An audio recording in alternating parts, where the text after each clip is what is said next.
Bonjour à tous. Aujourd'hui, nous allons parler d'un sujet que beaucoup d'entre nous connaissent trop bien, l'ingratitude. Comme le disait Bouddha, ce n'est pas la mort que l'homme doit craindre, mais de ne jamais commencer à vivre. Alors, comment faire face à cette réalité avec sérénité et sagesse? C'est ce que nous allons découvrir ensemble à travers les enseignements bouddhistes. Partie 1. Le premier sentiment de trahison. Quand l'aveugle recouvre la vue, la première chose qu'il casse, c'est sa canne. Cette ancienne sagesse nous rappelle que parfois, ceux en qui nous avons le plus confiance peuvent nous décevoir une fois leurs besoins satisfaits.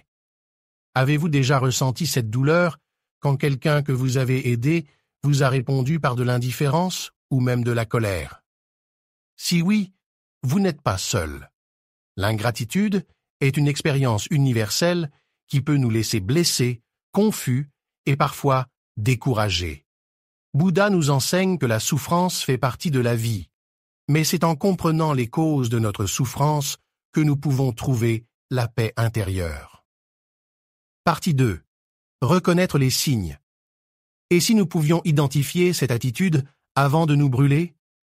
Même face à l'ingratitude, nous pouvons naviguer avec sagesse et grâce dans les relations humaines.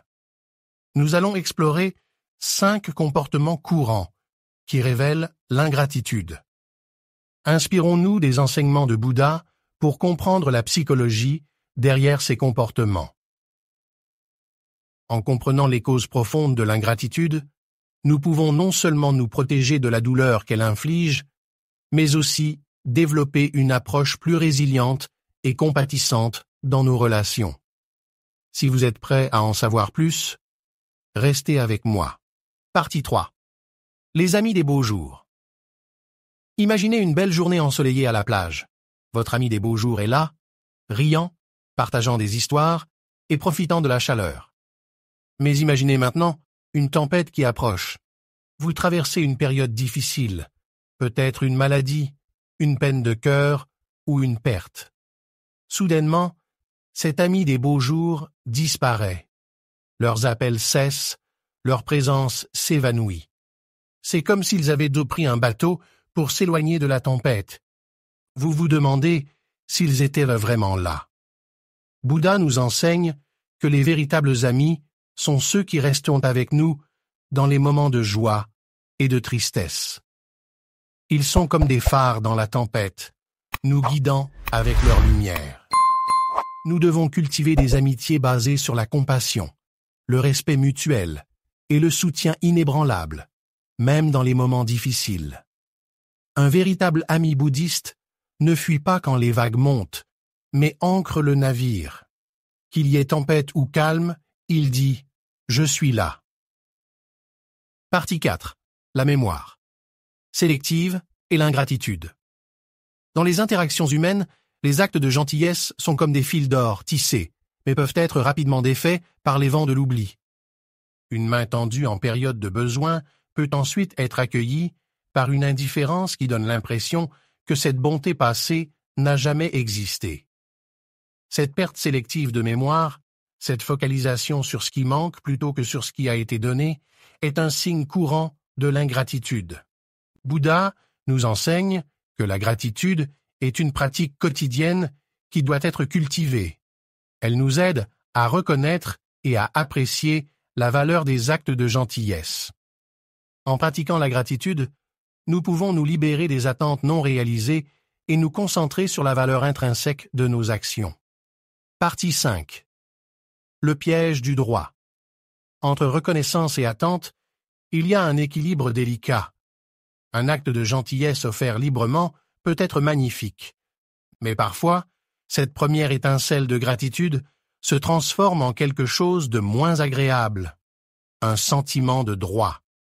Ce qui était autrefois apprécié comme un acte de bonté, un geste ou une faveur, devient progressivement une attente. Bouddha nous enseigne que l'attachement et les attentes sont des sources de souffrance. En nous libérant de ces attentes, nous pouvons trouver la paix intérieure et cultiver des relations basées sur la véritable gratitude. Partie 6. Les limites de l'empathie. L'empathie est une qualité magnifique au cœur des relations humaines, nous reliant aux émotions et expériences des autres. Mais il y a des limites à l'empathie que nous devons respecter pour préserver notre équilibre intérieur. Parfois, en mal orientant notre empathie, nous faisons preuve de compassion envers ceux qui ne reconnaissent pas la valeur de ce que nous faisons pour eux. Bouddha nous enseigne que l'empathie doit être équilibrée avec la sagesse. Il est important de tracer des limites pour protéger notre bien-être tout en offrant notre compassion. Partie 7. Le poids des cadeaux. Les cadeaux peuvent être des expressions tangibles de la gentillesse et de la gratitude. Un cadeau bien pensé peut refléter la chaleur du cœur. Mais parfois, ces cadeaux alimentent un sentiment de dette plutôt que de gratitude. Bouddha nous enseigne que les cadeaux doivent être offerts et reçus avec un esprit pur et détaché. L'objectif du cadeau devrait être de créer de la joie et de la reconnaissance sans créer de sentiment d'obligation. Partie 8. La puissance de la vraie gratitude. La gratitude est l'antidote à l'ingratitude. Les personnes vraiment reconnaissantes apprécient les actes de gentillesse et expriment cette reconnaissance sincèrement. La gratitude ne se manifeste pas seulement par des mots, mais aussi par des actions. Bouddha nous enseigne que la gratitude est une pratique quotidienne qui enrichit notre vie et renforce nos relations. Partie 9. Cultiver l'équanimité. Face à l'ingratitude, il est essentiel de cultiver l'équanimité, une qualité d'esprit qui permet de rester calme et équilibré dans toutes les situations. Bouddha nous enseigne que l'équanimité nous aide à accepter les hauts et les bas de la vie sans être emportés par nos émotions. En développant cette qualité, nous pouvons faire face à l'ingratitude avec une attitude sereine et détachée, sans laisser la déception et la colère nous envahir. Partie 10. La pratique de la compassion. La compassion est au cœur de la pratique bouddhiste. Lorsque nous rencontrons l'ingratitude, au lieu de réagir avec ressentiment, nous pouvons choisir de répondre avec compassion. Cela signifie comprendre la souffrance de l'autre personne et répondre avec gentillesse et patience. Bouddha nous enseigne que la compassion est un puissant antidote à la colère et au ressentiment, nous permettant de maintenir notre paix intérieure et de renforcer nos relations. Faire face à l'ingratitude fait partie de la vie. Cependant, en abordant cette situation avec les enseignements bouddhistes, nous pouvons la gérer avec plus de compréhension et de force. Lorsque nous sommes confrontés à l'ingratitude, équilibrer les sentiments d'empathie et de gratitude peut nous aider à maintenir notre paix intérieure. Comprendre l'ingratitude et la gérer de manière appropriée est essentiel pour établir de véritables amitiés et des relations saines.